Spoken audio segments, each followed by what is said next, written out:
नमस्कार, बेधड़क खबर देख रहे हैं आप और मैं हूं आपके साथ उत्कर्ष। ज़रा सोचिए उस औरत के ऊपर क्या बीतेगी जिसके पति की हत्या उसके ही एक बेटे ने कर दी हो, और वो माँ, वो औरत उस पूरी बात को, उस पूरी घटना को अपने सीने में दबा के रखती है, 3 महीने तक दबा के रखती है और उसको कुछ भी नहीं बताती, किसी को कुछ नहीं बताती है, और वो अंदर ही अंदर घुटते जा रही थी। ऐसी एक पूरी घटना सामने आई है बांस गाँव से।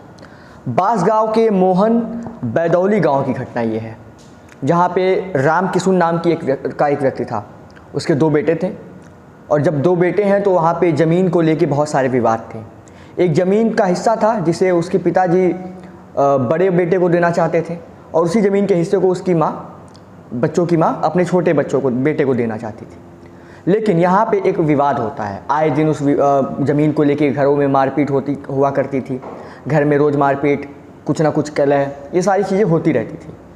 एक दिन, एक रात थी 30 मई की रात में कुछ ऐसा घट जाता है जिसे वो माँ और वो पूरा परिवार अब कभी नहीं भूल पाएगा। 30 मई की रात में विवाद होता है, उसी ज़मीन को लेकर विवाद होता है, और वो विवाद कुछ इतना बढ़ जाता है कि विवाद के बाद सभी लोग पहले सोने चले जाते हैं। राम किशुन और उनकी जो पत्नी थी करमदानी देवी, ये दोनों लोग पहले घर के बाहर ही, गांव में अक्सर हुआ करता है कि घरों के बाहर एक बरामदा टाइप का कुछ होता है और उसारा होता है, तो वहाँ पे लोग जाके सोया करते हैं। तो वही होता है, करमदानी देवी और राम किशुन जी दोनों लोग जाके सो जाते हैं। उसके बाद लेकिन छोटे बेटे के दिल में क्या चल रहा था ये किसी को नहीं पता। छोटे बेटे के दिल में बस यही चल रहा था कि उसे वो ज़मीन का हिस्सा चाहिए। अब उस ज़मीन के हिस्से के लिए वो किसी की हत्या कर दे, किसी को घायल कर दे, उससे कोई फ़र्क नहीं था। उसके बाद वो छोटा बेटा, करमदानी देवी और राम किशुन जी का जो छोटा बेटा था, रात में सोता नहीं है। रात के 12 बजे करीब आता है और एक हथियार से अपने पिता के ऊपर हमला कर देता है।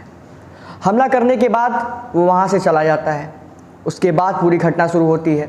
करमदानी देवी भी उसमें घायल हो जाती हैं। उसके बाद उनकी बड़ी बहू वहाँ के नज़दीकी अस्पताल में उन लोगों को लेके जाती हैं, और जब पुलिस वहाँ पे पहुँचती है तो वो दोनों लोग यही कहते हैं कि उनका पूरा परिवार भी यही कहता है कि हमें कोई केस नहीं दर्ज करना है।